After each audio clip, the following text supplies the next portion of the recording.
उसको पता थी कि आंटी जाती है तो शाम को जाएगी बाज़ार, उसको मालूम थी कि दिन में आराम करती है। मैं आके सीधे कमरे में घुसती हूँ और उससे अंदर ही कमरे में जाती हूँ तो देखती हूँ कि वहाँ तो एलवाई टूटी पड़ी हुई है, सामान निकला हुआ पड़ा है, सारा सामान बिखरा हुआ पड़ा है।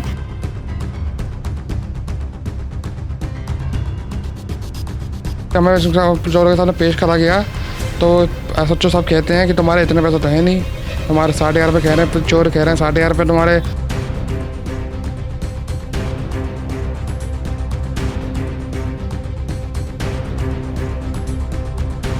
पाइल्स फिशर फिस्टुला यह है एक आम समस्या।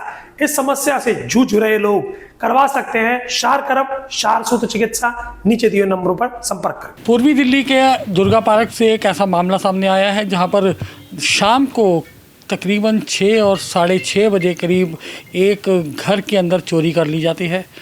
चोर आता है अपने साथी के साथ और घर में रखा हुआ लगभग 30 से 35 लाख रुपया नकद और लगभग आधा किलो ज्वेलरी लेकर चंपत हो जाता है।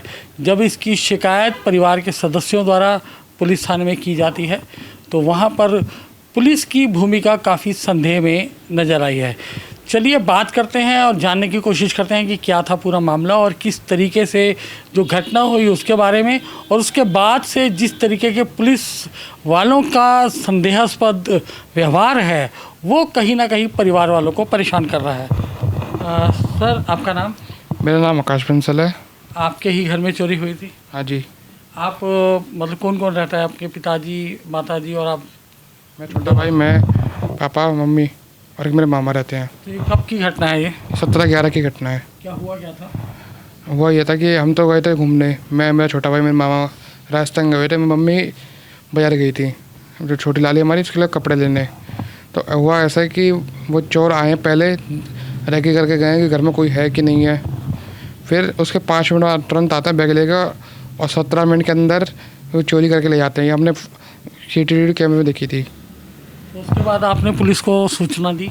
हाँ जी, मेरी मम्मी आई, चिल्लाई, तो सामने वाले ने पुलिस को फ़ोन लगाया था, पुलिस वाले आए और FIR दर्ज करी। तो बताया जा रहा है कि इस मामले में पुलिस ने चोरों को भी पकड़ लिया है, उसकी तफ्तीश भी हुई है, लेकिन आप संतुष्ट नहीं हैं पुलिस की कार्रवाई से? बिल्कुल नहीं है, क्योंकि हमारे संग पुलिस एक बंटी पुलिस वाला था, वो फ़ोन कर हमसे पूछता था तो कहता था कि भैया हम पकड़ रहे हैं, एक पकड़ ले, 2 पकड़ ले, तुम्हारे इतने पैसे नहीं है, तुम्हारे कुछ 20 लाख रुपए हैं, इतने पैसे नहीं थे। 2-3 पुलिस वालों ने और कही, पर जब एक्चुअली हमें चोरों के सामने पेश करा गया तो एसएचओ साहब कहते हैं कि तुम्हारे इतने पैसे तो है नहीं, तुम्हारे 11,500 रुपये कह रहे हैं, चोर कह रहे हैं 11,500 रुपये तुम्हारे, और भी इनने 15,000 बांटे हैं और कुछ सोना निकाल दिखाते हैं, कहते हैं तो तुम्हारा नकली है। तो उसी समय हमारा दिमाग चकरा गया, तो हम तो वापसी आ गए घर पे। फिर मेरे पापा अगले दिन और जाते हैं पुलिस वाले के पास, हम सब जाते हैं तो आयु आता है तो कह रहा तुम्हारे इतने पैसे तो है नहीं, कुछ 20 लाख रुपए होंगे तो, और सोना तुम्हारा मान सकता, सोना तो है तुम्हारा।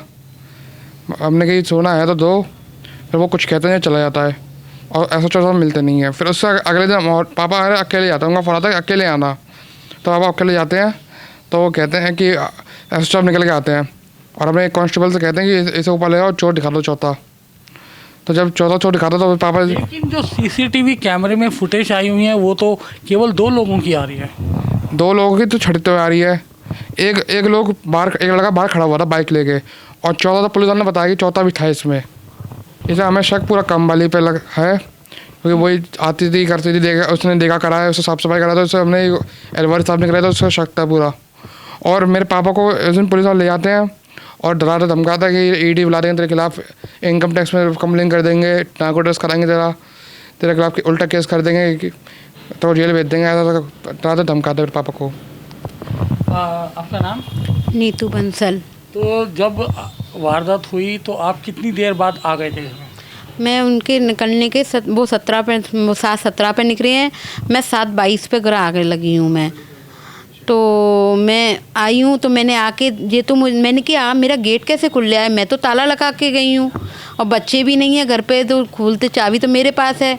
मैं आके सीधे कमरे में घुसती हूँ और उससे अंदर ही कमरे में जाती हूँ तो देखती हूँ कि वहाँ तो एलवाई टूटी पड़ी हुई है, सामान निकला हुआ पड़ा है, सारा सामान बिखरा हुआ पड़ा है। तो मैं बाहर निकल के नहीं सबको आवाज़ लगाई है, फिर नीचे जो खड़े थे सबसे कहा मैंने मेरी तो चोरी हो गई, मेरी चोरी हो गई, भैया FRI करवाइए, मेरा फ़ोटो में दिखवाइए, कैमरे में हमें दिखवाइए। तो उन्होंने फिर एफआईआर कराई है, फिर उनकी एफआईआर हुई है, फिर वो आए हैं, वो लेके हाथों के फिंगरप्रिंट्स वाला लेके गए हैं।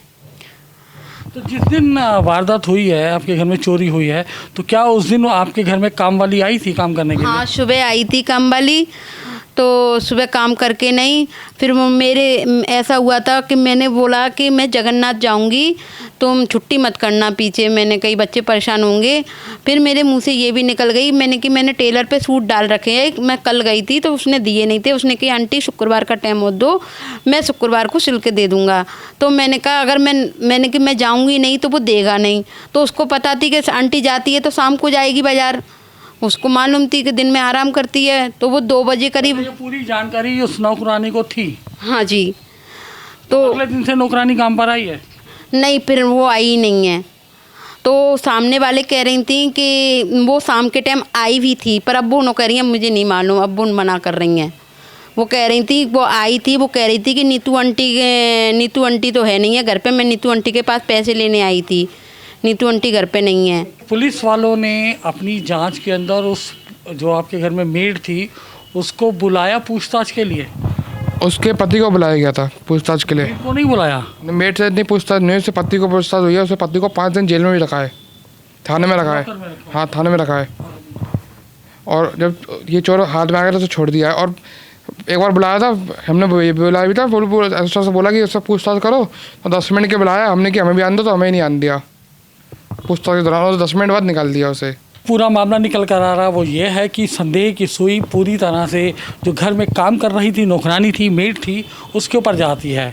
पुलिस की जांच भी संदेह के घेरे में है कि हालांकि किस तरीके से पूरी जांच की गई है, क्योंकि जिस तरीके से परिवार वालों पर दबाव बनाया जा रहा है कि वो अपनी कंप्लेंट को वापस ले लें, अन्यथा उनके ऊपर भी कार्रवाई की जाएगी।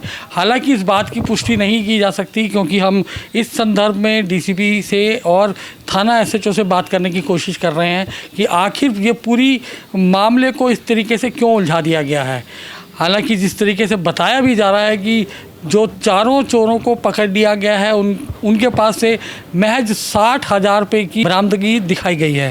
ये पूरा मामला अभी पूरी तरह से पेचीदगी में फंसा हुआ है, लेकिन ये अपने आप में कई तरह के सवालात पीछे छोड़ता है कि आखिर दिल्ली पुलिस जिस पर लोगों का इतना भरोसा है वो इस तरीके से कैसे कर सकती है।